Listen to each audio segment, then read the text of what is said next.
Welcome back to ESPN Radio 1340, 1069 WCDT Winchester. I am Joe Abraham, and we get a chance now to sit down and talk to David Evans, who is the outside linebackers coach over at Franklin County High School, as well as Isaiah Sisk, who, Isaiah, you are the cornerbacks coach over there at Franklin County High School. Thank you guys for coming in today. Thank you for having us. So you guys are in the process of double sessions all week long, and you've got to spend a lot of time getting to know both each other as a coaching staff as well as the kids. David, before we get to your background and what brought you to Franklin County, how has this week been? Are you guys getting sick and tired of each other yet? You ready to hit somebody? You guys ready to hit somebody else? Oh, we're definitely ready to hit somebody else. But I mean, we've been really focused, and golly, the practices are so organized. You know, since they're so organized, it's so focused on what we're doing that day, and you know, whether it's special teams, offense, defense, whatever. So, you know, having it so organized, it breaks the monotony of everything. Yeah. You know, and we're installing so much that there's really not much downtime during practice. Yeah. Well, I was gonna say, and Isaiah, as far as practice goes, I mean, having it organized like that, what I've found is that when there's structure like that, a lot of times it feels like the session, it doesn't drag, like it ends before you realize that it was even like close to time or anything like that, as opposed to if you're just running drills and you don't really have an end in sight versus a clock counting down. But how are you liking practice out there at Franklin County High School? It's been a lot of fun. This is my first year ever coaching, so it's been a rude awakening in ways, but it's also been uplifting. Yeah. The kids try hard. They're really respectful. The coaches are respectful. They answer any questions that I have. So Yeah. it's been a lot of fun. Coach Norris and Coach Reed, they're football wizards. So Yeah. I'm trying to soak up everything that they'll give me, and it's been a lot of fun. I love that. So, David, we'll go back to you. So tell us a little bit about what brought you to Franklin County and how you ended up as the outside linebackers coach here at Franklin County High School. Okay. Well, I've coached quite a few places around Tennessee, high school and middle school.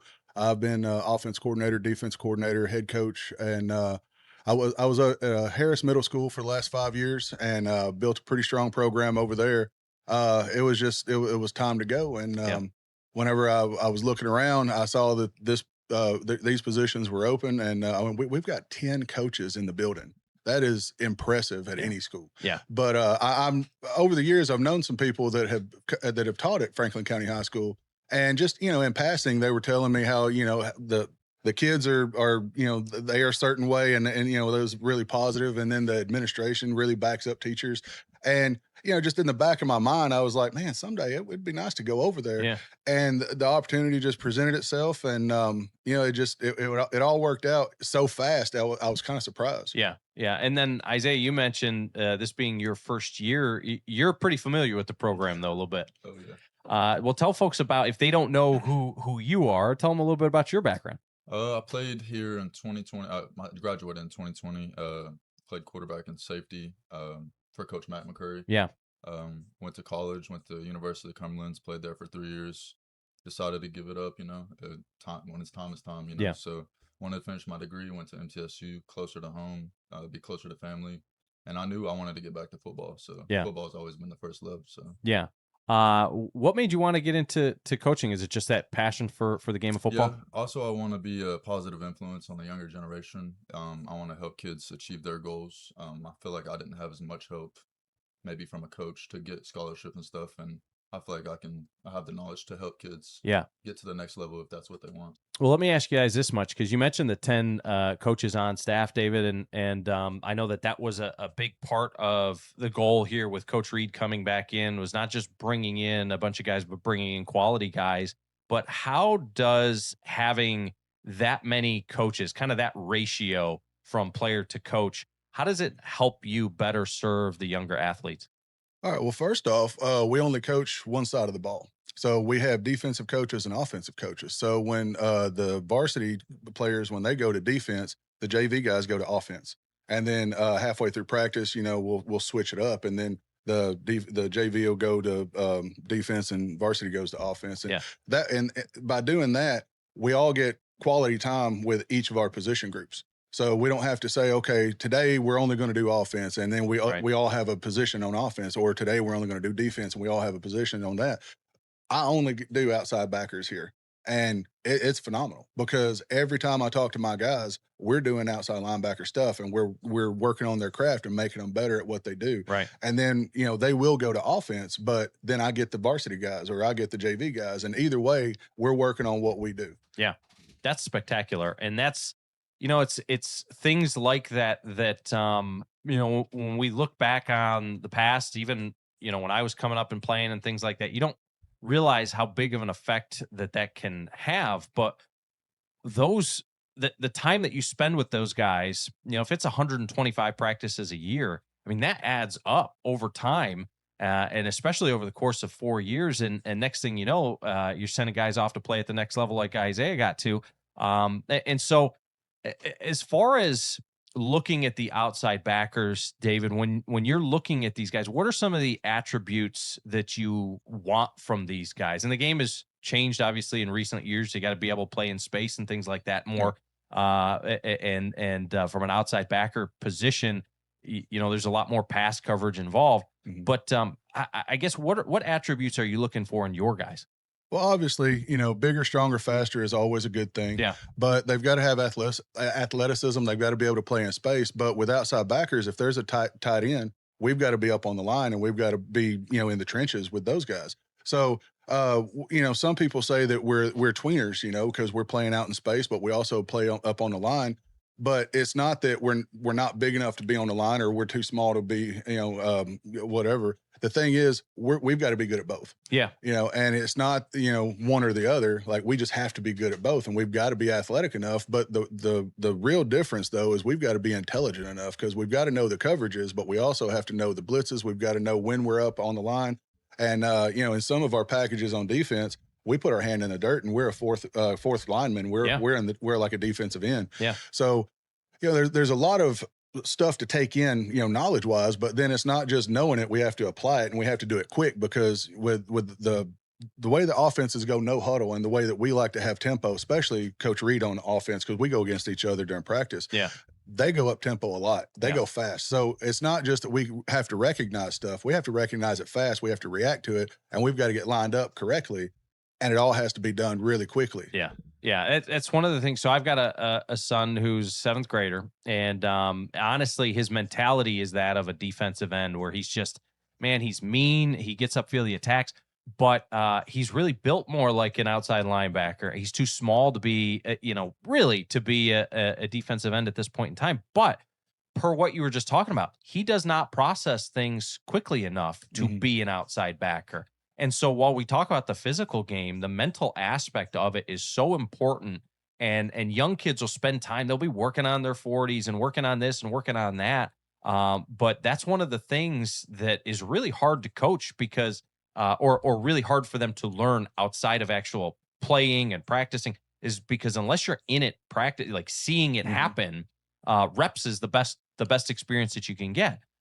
Speaking of reps, at the cornerback position, the defensive back position, Isaiah, you work with those guys. And again, what are you guys looking for in your defensive backs? We look for guys that have good hips. Obviously, you got to change in direction always. Feet work is a big one. Ball skills. Yeah. You got to have good ball skills to play DB. And honestly, just smart. Like you said, you got to be smart. Defensive back, you're the last line of defense. So you got to know where your responsibility is. You got to be there, and you got to execute. So from a defensive back standpoint, I had the opportunity when I was at the University of Alabama to, as a student assistant, work under Nick Saban. He worked mostly with the safeties, and they had an incredible staff out there. But what I am interested in is just in the last, 15 years since I was there, how the game has changed, because I've seen some things here as of late. We used to, when we were going out there, we would work on our back pedal and all these things at the beginning of practice. And now I'm seeing a lot of guys are doing away with the back pedal completely. They're doing like that shuffle thing. Mm-hmm. How is the game changing even from when you played? So the game is it's definitely faster. You definitely pass a lot more if you have the quarterback to do it. We definitely still do the backpedaling. What you're talking about is the weaving. Yeah. It's like a side step replace kind of. Yeah. We got back 45, up 45. There's a lot of different techniques, but it's some of the same. But I'm sure, as you know, football changes. So Oh man. she's gonna keep getting better, and it's a blessing. You know, it's Yeah. the best game in the world. So. It's interesting because, and I know that coach runs a pass heavy spread type of offense as well. But from a physicality standpoint, right, that part never leaves the game. That was what makes football what it is. And so, David, when you're working with your guys and you're focusing on, we got to be able to cover the pass, and we got to be able to do this, and we got to be able to do that. How do you coach up, especially at this point? Because you're dealing with high schoolers, right? And a lot of times it gets to the point where they've either got it, they've got that physical bone in their body, or they just don't. But when you match up against a team or a program that maybe just likes to pound a rock and go old school and play inside of a phone booth and things like that, how do you get your guys to shift their mindset? Maybe from week to week, they might have to be in pass coverage, 80% of the time one week, and then the next week they're running against a wing tee or something like that. How do you shift that mindset from week to week? Well, going against Coach Reed's offense, it's multiple, right? So, yeah, they're spread out. They throw the ball. They've got all kind of stuff going on with that. But then they've got 2 back sets. They've got 2 tight end sets. They can pound a rock. Don't get it twisted. So, going against that, like I said, sometimes we've got our hand in the dirt. Sometimes we're out in space. But the thing is, linebackers are always tenacious. They've got to be aggressive. And the linebackers, they lead the way with the aggressiveness. Now, the D linemen, of course, they're going to be aggressive in their own way, and they've got to go against the big uglies on the offensive line. But when it comes down to it, football's football. And you're either going to make a tackle in space or you're going to make a tackle near a pile. But you got to be willing to stick your face in there and make a tackle. Yeah. Well, not now because we're teaching new ways. Football's evolving. Back when I played, I played for Mac also. Back when I played, face across the ball. Yes, sir, at Moore County High School. Yeah. Back when I played, it was face across the ball and all that. And now it's face on the backside. Yeah. We're trying to protect their heads, because concussions are – they've always been a issue, but now we're trying to do away with them as much as possible. Yeah. That's cool that you bring that up because, in recent years, and I coach at I have coached the last 3 years or so at the really young level. And when you're first introducing these kids to tackling, and that was always the thing, right? Put your face on the ball, see what you hit, get your head across their center, and they can't run through your neck or your spine or whatever. So get your head across. And now, literally, it's the opposite. Yes. Well, we found out if the running back is big and strong enough, they can run through you, and you can get a stinger or you can get a concussion. And that's bad. So we try to keep our head out of the tackle, try to keep concussions down. We have guardian caps for the entire team. That helps a lot.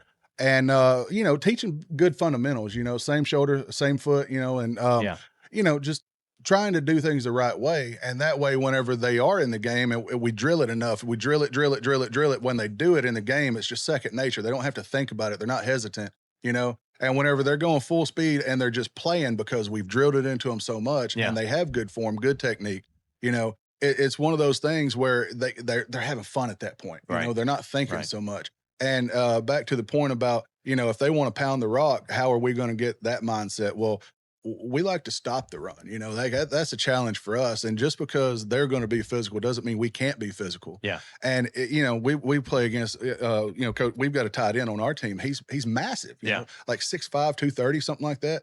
We're not going to see that every week, but going against that in practice makes us better. And if we have good fundamentals, we have good hand placement, and we have we do what we're supposed to do, it's going to give us an edge. And, of course, we may not dominate him by any means, but we can hold our own. And then when we get into a game or go into a scrimmage against somebody who has the same or lesser talent at tight end, we're going to be better for it. Yeah.